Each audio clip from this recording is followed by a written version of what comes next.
Should be about 12.6, so 12.58 is perfect. We'll come in and we'll start the car.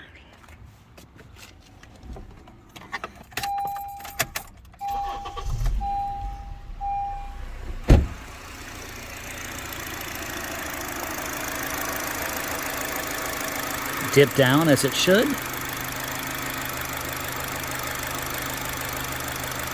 And the alternator is charging the car.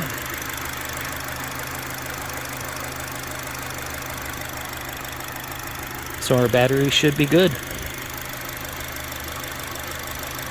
I'm gonna let it run a bit just to make sure it stays that way.